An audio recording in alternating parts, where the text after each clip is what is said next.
I love it. I love it. I love it. Look at this. This is the greatest thing I've ever seen. Hey, I'm not surprised.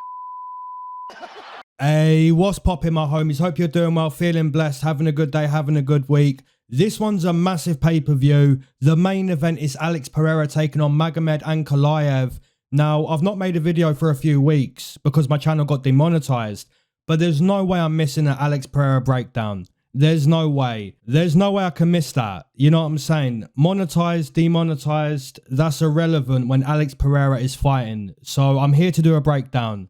So let's get into it. Let's go. Now, guys, first matchup on the card, we've got Chris Gutierrez taking on John Castaneda. And this one's going to be an absolute firefight. Already on the first matchup of this card, an absolute banger. And that's mainly down to the fact that Chris Gutierrez and John Castaneda, they're both very, very good. Now, Chris Gutierrez, what is he good at? He's a phenomenal kicker. His distance management with the kicks, his ability to control the range and control that space between him and his opponent. That's what makes Chris Gutierrez so good. It's those calf kicks. You know, a phenomenal kicker is Chris Gutierrez, El Guapo. However, the sexy Mexi John Castaneda, who was originally supposed to fight last week against someone very, very different to Chris Gutierrez, Douglas Silva de Andrade, as we know, he's going to walk forward, be aggressive, and not move too much, not be too, fluid with his striking. He's got that tough man style. But this is a very, very different fight and a much tougher fight for John Castaneda. Now, John Castaneda, he's got good pressure. You know, his boxing's good, his kicking's good, his grappling's good. He can do it all. The sexy Mexi John Castaneda, he can do it all. But this is a tough fight. Anytime you fight Chris Gutierrez, you have to prepare for him to be on his bike the whole time. He's going to be moving the whole time. And then he's going to be throwing kicks. And the moment he throws those kicks, he's back on the bike. You know, he's back to moving, back to circling the octagon, controlling that range between him and his opponent. So John Castaneda, he has to understand that. And what's so difficult about fighting Chris Gutierrez is you kind of have to chase him down. You know, you can't allow that space to always be there because then you're going to be kept at the end of the kicks for the whole time. And after 15 minutes, the judges say 30-27 to Chris Gutierrez. And even Song Yadong, right?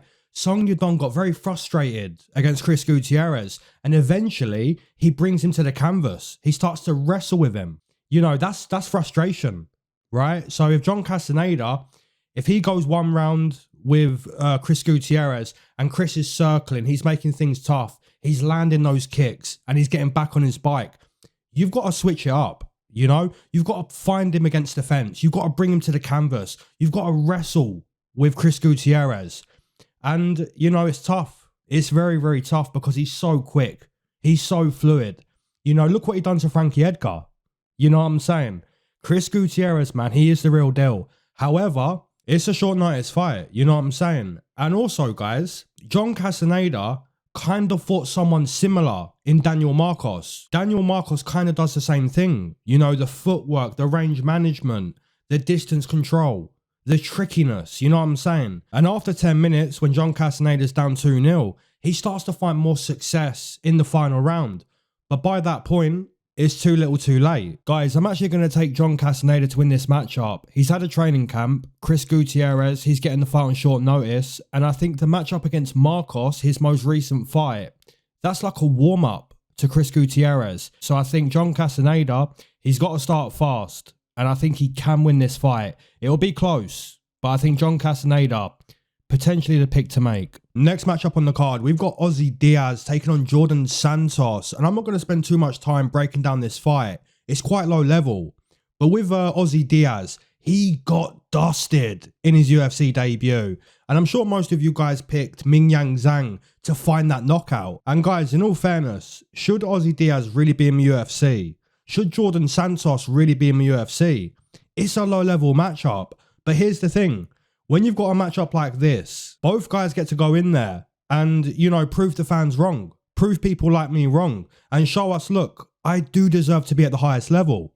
And for Ozzy Diaz in his UFC debut, we didn't get to see that. Now, for Djorden Santos, he cashed as a massive underdog on the Contender Series. against someone who's pretty experienced in Will Curry. Ozzy Diaz doesn't have the same experience as Will Curry. And I'd also say that he's not as skilled. He's not as well-rounded as Will Curry.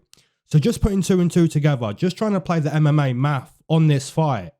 I think Djorden Santos, the Brazilian, he does seem quite powerful.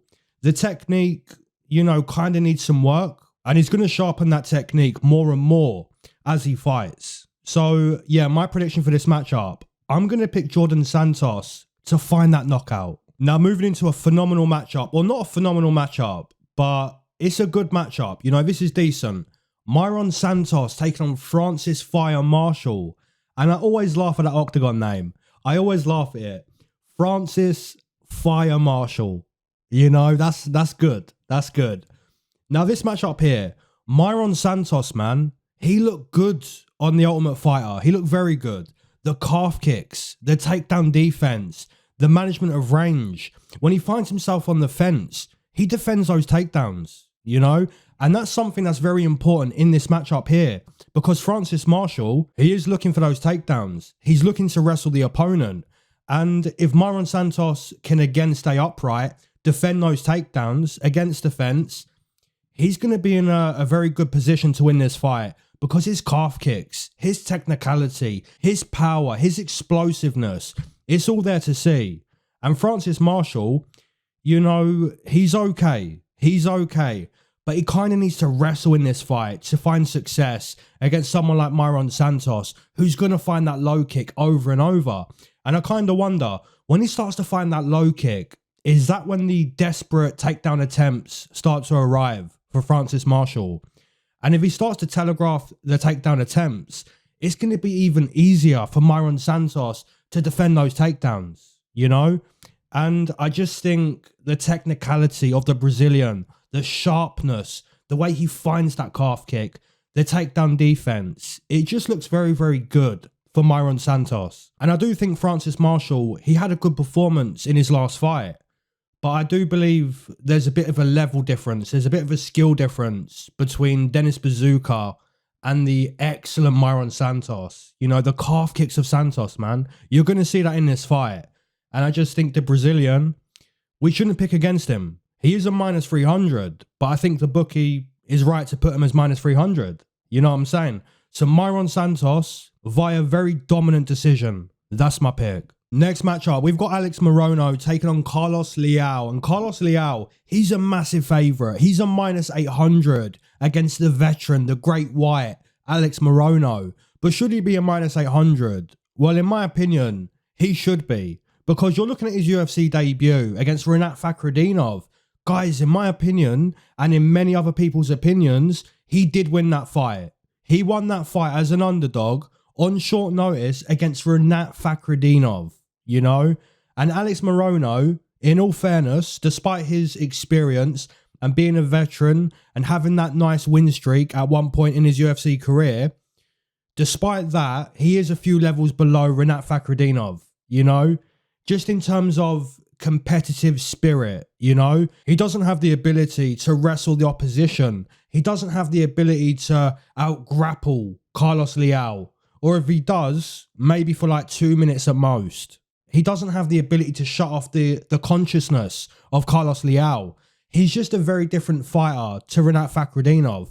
So I'm seeing Carlos Leal do very, very nicely and actually win in his UFC debut. I know the judges gave the fight to Rinat Fakhretdinov, but we don't have to agree. We don't have to agree with the judges. I don't. I think Rinat Fakhretdinov lost that fight. I think Carlos Leal right now is 1-0 in his UFC career. And now he's getting a step down from Rinat Fakhretdinov. Carlos Leal is explosive. His calf kicks, his power, his technical ability is much greater than Alex Morono, the great white. When you're looking at the game of Alex Morono, he'll kind of float on the outside. He'll dip his head into strikes as he's throwing. And he'll kind of, you know, he'll land his strikes. But the strikes are touching. They're touching strikes. They're not the type of strikes to cause damage. They're not the type of strikes to really shut off the consciousness of the opponent for the most part. You know? They're kind of scoring strikes. They're point fighting type of strikes. And that's the reason why eventually in the final round against Santiago Ponzinibbio, he gets his light shut off. You know, he's winning that whole fight. And then boom, dusted. You know what I'm saying? And with Carlos Leal, he's not really trying to point fight. He's trying to shut the lights off on the opponent. And he's doing it in a very technical way. He's so explosive. He's technically good. The calf kicks. It's all very nice for Carlos Leal. And he did win that UFC debut, in my opinion. And now getting a step down in competition. So is the betting line justified? Is the betting line accurate? Minus 800 on Carlos Leal. In my opinion, yes. So Carlos Leal with a final round stoppage, in my opinion. Next matchup, we've got Bruno Ferreira taking on Armen Petrosyan. And this one right here, this is a banging matchup. And the reason as to why that is, we know with Bruno Ferreira, he's got fight-ending power. He's got complete dusteration type power. And anytime he steps foot into the octagon, you don't miss these fights. You don't miss his performances because there could be a huge knockout at any given moment. It could be round 1. It can be round 2. It could be the final round. If Bruno Ferreira's fighting, we know he's got fight-ending power at all times. Now, the thing is, Armen Petrosyan, he's very different. He's very, very different. He doesn't have the same type of power. He doesn't have the same type of physique. His physique is very different. But speaking about Bruno Ferreira, his physique, he's just a muscled up powerhouse, you know? And every strike he throws because of that, because of all that muscle, there's just so much power in his strikes at all times. Even if he's not throwing 100% power, there's so much energy being used in his strikes. And that's dangerous for the opposition. Because if Armen Petrosyan gets hit, if he gets hit clean early in the fight, then it could be lights out. It could be fight done. But the thing is, with Bruno Ferreira, because he's got so much muscle and he's so powerful, he'll kind of slow down.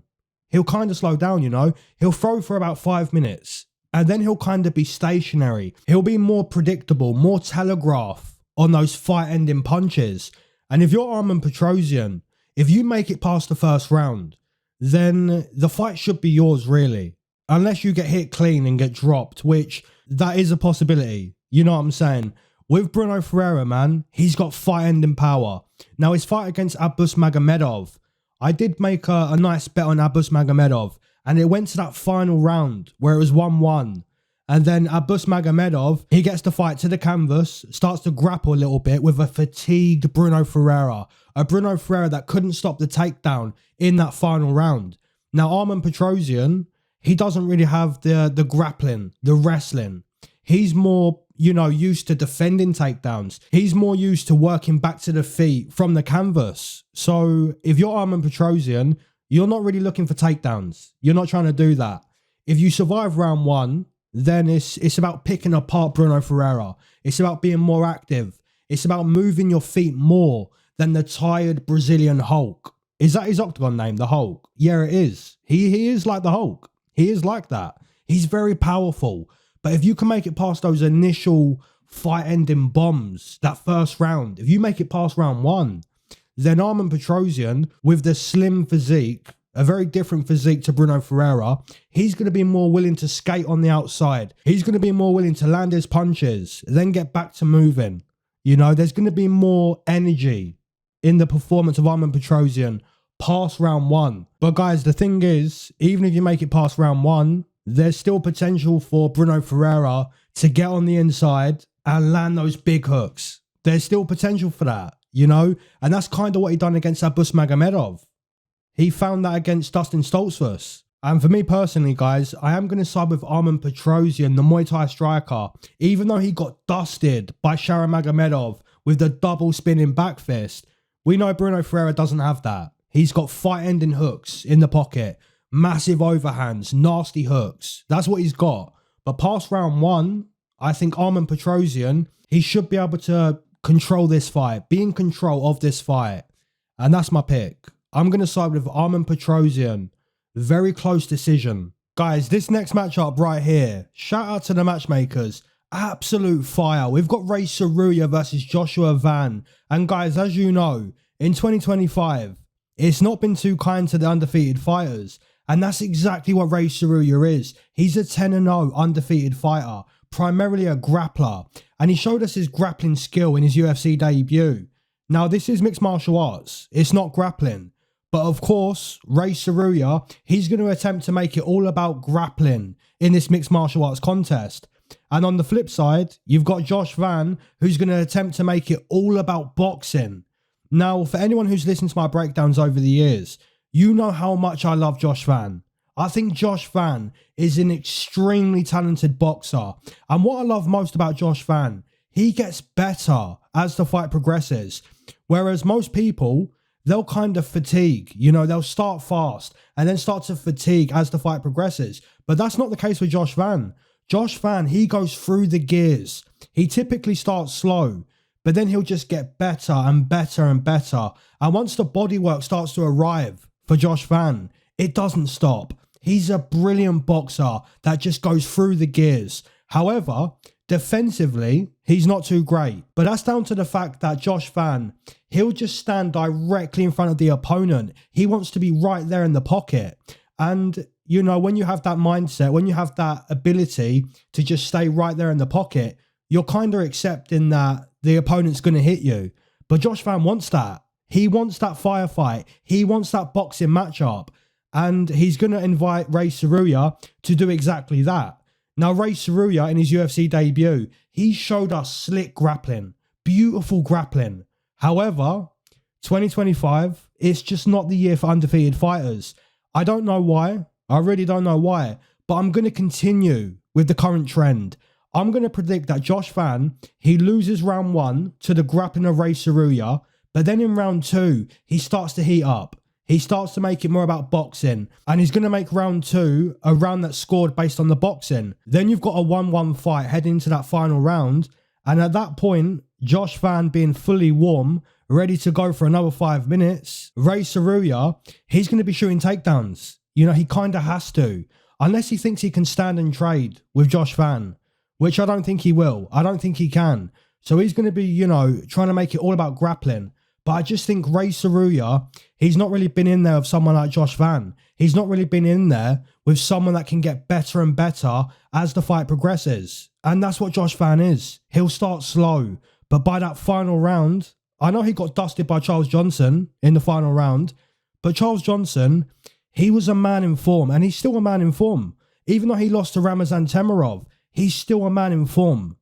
And I just think Rei Tsuruya, he's more about grappling. He's more about grappling. And if he can get Josh Van to the canvas over and over, then he can win the fight. You know, his grappling is very slick. Very, very slick. But for me, the prediction is going to be 29-28 to Joshua Van, to the boxer. Let's go. Next matchup, we've got Curtis Blaydes taking on Rizavan Kuniev. And guys, I'm not entirely sure why Rizavan has been thrown into the deep end against Curtis Blaydes. This ain't no warm-up UFC debut. This is a serious UFC debut. And I'm not sure why Curtis Blaydes has agreed to fight down in competition. Obviously, the fighter's job is to go in there and fight. Their job isn't to pick opponents. That's the matchmaker's job.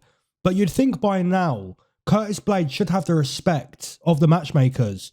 Or Rizavan Kuniev, for some reason, has more respect than what he deserves going into his UFC debut. Now, we know Curtis Blaydes is a phenomenal wrestler. But the problem with Curtis Blaydes is sometimes his fight IQ is really off. And sometimes his dusty, non-existent glass jaw really lets him down. Now, if Rizavan Kuniev can just touch his glass jaw, then it's going to be a massive debut against Curtis Blaydes. He's going to find a KO TKO. However, if Curtis Blaydes just wrestles, you know, blast double leg takedowns or takedowns against the fence, in that case, he's probably going to destroy Rizavan Kuniev in his UFC debut. Now, some gamblers are going to make the point that Curtis Blaydes, he can't be trusted because of his dusty chin. And some gamblers are going to make the point, well, Curtis Blaydes, he only got stopped by the very best. You know, Pavlovich, Francis Ngannou, Derek Lewis, Tom Aspinall. I think both points are pretty valid. Maybe the second point more valid than the first point. But both points are pretty valid. But I do want to mention, guys, Rizavan Kuniev, in his Contender Series performance, he had quality takedown defense. His opponent, he kept trying to get him to the canvas, and the takedown defense was good. However, It wasn't Curtis Blaydes attempting to get Rizavan Kuniev to the canvas. This time round it will be. It's going to be Curtis Blaydes shooting takedowns. And there's levels in wrestling. You know, who Rizavan Kuniev fought on the Contender Series isn't anywhere near the level of Curtis Blaydes. So for Curtis Blaydes, you know, just fight your normal fight. Get the opponent to the canvas, attempt takedowns, round in, round out. And that should be the way for Curtis Blaydes to win this matchup. Now, if Rizavan Kuniev can defend those takedowns early and then touch his chin also early, then it's going to be a massive debut. It's going to be a massive performance. But yeah, guys, for me personally, I'm going to side with the experience of Curtis Blaydes against the inexperience of Rizavan Kuniev. I'm just not sure how the matchmakers have put this fight together. You know, Curtis Blaydes has a massive performance against Jalin Almeida, and then he's fighting down in competition. It just doesn't make sense. But yeah, the prediction for me, it's got to be Curtis Blaydes. Next matchup, we've got Bobby Green taking on Mauricio Ruffy. Hey, why they got to do this to Bobby Green? Why they got to do this to my guy? And why is Bobby Green allowing for them to do it to him? Well, that's because Bobby Green's a G. We know Bobby Green ain't turning down no fights, like some of these fighters. Bobby Green ain't handpicking nothing. All Bobby Green's going to do is sign the contract and show up. And that's what he's doing here. But he's doing that against Mauricio Ruffy. And despite Bobby Green being a G, more than likely, he's going to get dusted. Because Bobby Green, man, he's got the hands down boxing style. And guys, you know who else fights with their hands down? Who recently lost their undefeated record? Left hand to God, Danny Barlow. And here's the thing about fighting with your hands down. There's positives. There is positives to that style. But there's also negatives. When it works, it's pleasing to watch. You know what I'm saying? It's nice to watch when it works. But when it doesn't work, we're all sat at home thinking, what are you doing with your hands down like that? What did you think was going to happen? You know what I'm saying? It's not nice when it doesn't work. And obviously when your hands are down, the chin is more exposed. Now, for anyone who wants to know the positive, well, offensively, it's more difficult to read the punches coming your way. You know, punches being thrown from the waist upwards towards the chin. They're not the usual punches that you're seeing every day. So it's more difficult to read the punches coming your way. But guys, if your hands are down, then you best be moving your feet. You best be moving your head. You best not get caught slipping now. You know what I'm saying? And my prediction is Mauricio Ruffy will catch Bobby Green slipping. And that's because Mauricio Ruffy, he's just too good. He's too fast. He's got too many weapons. He's too fresh. Mauricio Ruffy, he's in beast mode right now. Whereas Bobby Green, he's more towards the end of his career. So guys, I think the prediction should be Mauricio Ruffy via KO, TKO or decision. It's going to be one of those. And it's kind of tough to pick which one it's going to be. Because Bobby Green with the hands down style, Mauricio Ruffy, he might shut his lights off. He might do that. Or it could be Bobby Green hands down, he gets wobbled, but he recovers. He gets drops, but he gets back up. Or he just gets outclassed for 15 minutes and he still, you know, hangs in there, but never really does enough to win the fight. He's going to be hands down boxing. And Mauricio Ruffy, he's got that chin exposed, that Bobby Green chin. It's going to be exposed all night. And he's going to find his openings. And it's like, you know, he might shut his lights off. So I think the prediction should be Mauricio Ruffy. And yeah, good luck to Bobby Green. Good luck. Next matchup, guys, we've got Amanda Lemos taking on Iasmin Lucindo, and this one's going to be veteran versus newcomer. And although Iasmin Lucindo's already fought in the UFC, you still kind of chalk it up to veteran versus newcomer. And that's because Amanda Lemos, she's 37 years old, and Iasmin Lucindo, she's 23 years old. So there's a 14-year age gap, which is certainly a significant difference, and usually a difference that favours the younger fighter. And Amanda Lemos, she is good. She's definitely good. She's fast. She's explosive. She's excellent with both boxing and kicking. And she's good in the grappling too. But at 37 years old, it's a tough task against Iasmin Lucindo. When looking at Iasmin Lucindo, she's so down to fight. She's just so down to fight. She's got this bully mentality. She'll just walk forward and engage in absolute chaos with her opponent. Even if she loses round one. You know, she's not going to deviate from the game plan. Her game plan is to land those big power punches or to maul her opponent on the canvas. Now, guys, let's assume this fight's 1-1 going into those final 5 minutes. In that scenario, who would you want your money on? The 37-year-old Lemos, who's got to outclass Lucindo in those final 5 minutes, or a young, powerful, strong and explosive 23-year-old who's clearly still hungry to prove herself at the highest level? She's only 23 years old. She's looking great fight to fight. She's looking explosive and powerful fight to fight. I think the answer would be Iasmin Lucindo. Now, personally, I think Amanda Lemos, she wins round 1. The technically smart striking, the experience potentially wins that opening frame. However, guys, in round 2, I think the fight becomes uglier. I think it becomes dirtier. And that kind of suits the young, explosive, powerful Iasmin Lucindo. And once the fight turns ugly, I don't really see it changing. So for me personally, I'm going to predict Iasmin Lucindo to do her best work in round 2 and round 3. And Lemos to do her best work in round 1, which should result in a 29-28 for the younger fighter, the explosive, powerful Iasmin Lucindo. Next matchup, we've got Jalin Turner versus Ignacio La Jaula Bahamondes. And what an unbelievably good matchup this is. Guys, I've got to be 100% honest with you. I don't have the slightest of ideas who's going to win this fight. I really don't know. But let's break it down. Let's still break it down. Now, Ignacio Bahamondes, he's extremely good. He's so dangerous offensively. Amazing kicks, beautiful head kicks, just a dangerous striker. However, defensively, he's not that great. He's always been very hittable. And I did bet him as a nice underdog against Manuel Torres, which could have been a bad bet if Torres found his chin. But thankfully, Ignacio Bahamondes, he finds the chin of Manuel Torres first. Now, despite his recent good form, the beautiful KO stoppage against Manuel Torres, the beautiful stoppage against Christos Giagos, defensively, Ignacio Bahamondes, he needs to improve. He needs to improve his defense. Now, here's the thing about Jalin Turner. He's always been a bit of a quitter. Even Sean Strickland and Chris Curtis, they were doing a podcast once, and Strickland mentioned that Jalin Turner, he just doesn't work well in training. He doesn't do as much in the training room as what he should.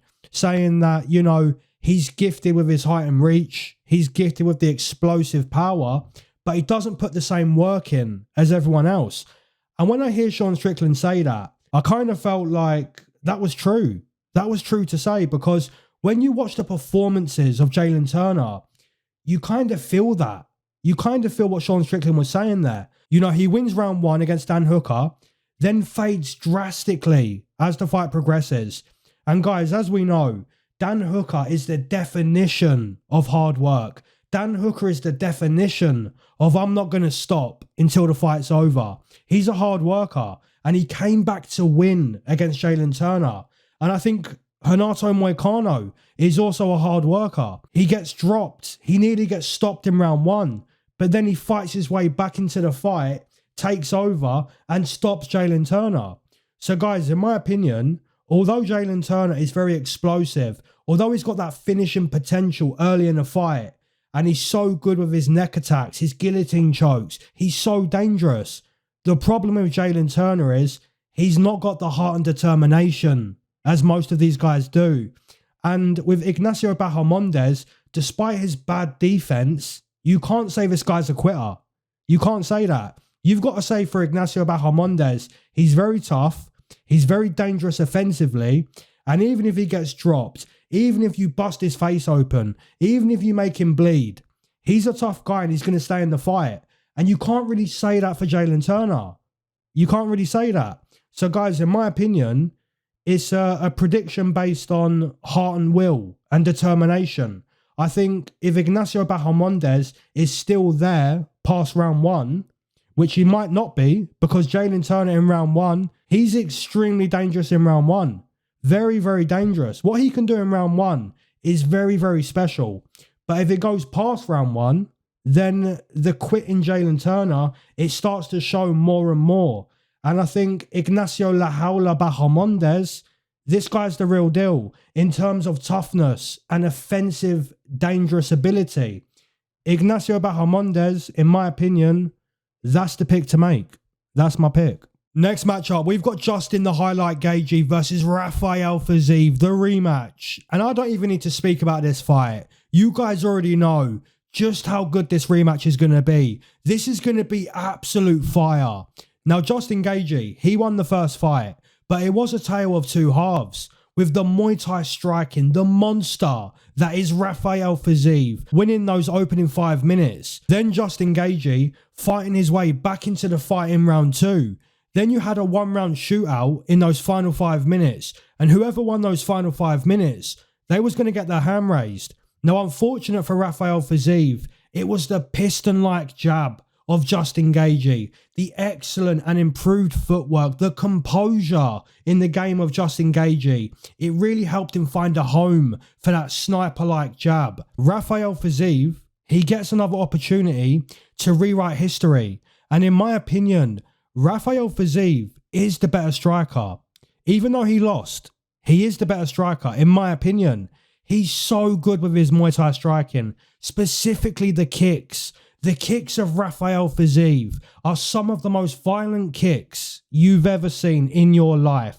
Now, it was his defense that let him down in the first fight. Can he stay defensively sound as the fight progresses? Because he won round 1 against Justin Gaethje. It was just round 2 and round 3. It became more about boxing, more about the jab and the composure of Justin Gaethje. He just couldn't avoid the punches of Justin Gaethje. So the fight became less about explosive kicks and more about the jab, more about the boxing. Now, guys, who wins the rematch? In my opinion, I really don't know. I guess you could say Rafael Fiziev taking the fight on short notice. It doesn't really help his chances. You could maybe say that Justin Gaethje is a justifiable underdog on this card. One of the most justifiable underdogs that there is. But I just love the Muay Thai striking of Rafael Fiziev. He's always been one of my favourite fighters. He's got excellent Muay Thai striking ability. So for me personally, I'm going to roll with one of my favourite fighters. That's going to be my pick. I'm going to take Rafael Fiziev via split decision. I'm going to take him via split. It's going to be very close. Those kicks of Rafa in round 1, they're going to be landing. You know, he's so quick. He's so explosive. He's got beautiful Thai striking. I've said it more than once. But then you've got Justin Gaethje with the boxing and the jab, and he's going to land in round 2. It's going to be kind of similar to the first fight. But I think Rafael Fiziev via split, that's the pick. Moving into the main fight, the main event, Alex Pereira versus Magomed Ankalaev. We've got a phenomenal title fight main event, an unbelievable matchup. Guys, let's start with the champion, the main man, Alex Pereira. He's got some of the most devastating striking you've ever seen in your life. We just spoke about Rafael Fiziev and his amazing Muay Thai striking. Well, guys, this is another level. Alex Pereira's left hook. It's a thing of beauty. That left hand, that left shovel hook. It's just a fight-ending bomb that basically stops just about anyone, including Magomed Ankalaev. So obviously avoiding that left hand is something you've got to do if you're going to win against Alex Pereira. But here's the thing. If you stay out of boxing range, Alex will just chop you down with low kicks. Then he'll eventually raise that kick to the head once you start anticipating the low kick going low. So tactically, he's just an absolute nightmare because you're losing at all ranges. You know, you stay far, you lose to the kicks. You enter into boxing range, the left hook is waiting. So how do you win against Alex Pereira? Well, the answer is you take him away from the kickboxing realm and you put him into the wrestling realm, the grappling realm. And I will make the point to you guys that Magomed Ankalaev has been doing mixed martial arts so much longer than Alex Pereira. So it's something that Ankalaev has to do. He knows he has to bring Alex Pereira to the canvas. And some people may say, well, Ankalaev, he's a pure Russian striker. Yes and no. He is mainly a striker, but he can wrestle. He can grapple. He can smash you on the canvas. He's very well rounded. But guys, here's the thing. What is the one weapon that Jan Blachowicz kept landing over and over that finally made Magomed change his approach from striking to wrestling?